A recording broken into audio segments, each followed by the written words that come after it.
Okay, it's disabled Latino 3. I thought that the best thing to do would be to give specific examples of what's happening to Latino families in their lives. So, let's start with the first family. This is a recycler that came to me and said that the state wanted his original documents. And I said, don't give them the original documents. You're not required to do that. I presented that position to the state, to the department, and I've never gotten a response where they have an interpretation and they can reference where they have the authority to take the original records. It's never happened. Now, the reason they want the original records is to subject them for fake forensics. I've discussed that before. That's the only reason that they could want them. And they don't really do an audit, but they're looking for reasons to deny his subsidy check. This is one of the things that the department does, attacking the Latinos. So now we've said you can come examine those records just like it states in the law, and they have gone too far. They've now denied him those claims. What does that mean? It means to get the money, he's going to have to take them to court. They have no reason for denying because they didn't get to audit the records the way they wanted them to. There's a man, wife, 2 children, lives in a very modest East Valley neighborhood. He offered them copies. They can come look at the originals as the law says. They are taking abuse out on him. He's number 1 most current, and they just sent the notices of denial and asking for more records. The other is a father and son business, also out in San Fernando Valley. By the way, both of these are in Senate Majority or Assembly Majority Leader Boca Negra's district. This family had been in the business for 16 years. The department has an obligation to certify and recertify recyclers, but they never gave these recyclers permanent status, and they took liberties with that, and again just put them out of business.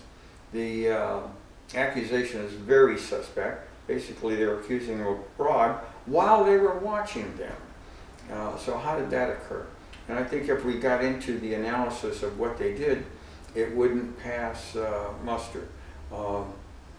We could see that what they did was not valid under the law and under their authority. So they're gone. They're out of business. They were borrowing money for an attorney and decided to pay their rent. I have no idea how this family is going to get along because they lived in the same house. You had 2 incomes, the father and the son, gone. The mother can't work. She's got aging problems, and that leaves the daughter-in-law as the sole provider. She has a low-paying wage job, and I don't know how this family is going to survive. This didn't have to happen, didn't have to come to this, but they are Latino. Then I have a family who also has a subsidized location, and they haven't gotten their checks. They were doing some review of their records, and for some time they haven't gotten their checks. It's left them with not enough money to run the business. Now, business had been providing income, and because the state has failed in its obligations, come to a complete standstill. Now, one of the things that's been a belief that they could afford helping their son through college. So he's just started Santa Barbara City College, but with the lodging, it's going to cost about $22,000 a semester or a year maybe to help fund his dreams of getting an education where he wants to get an education. Uh, it's not just the problem that they haven't got the checks and they haven't been able to be open.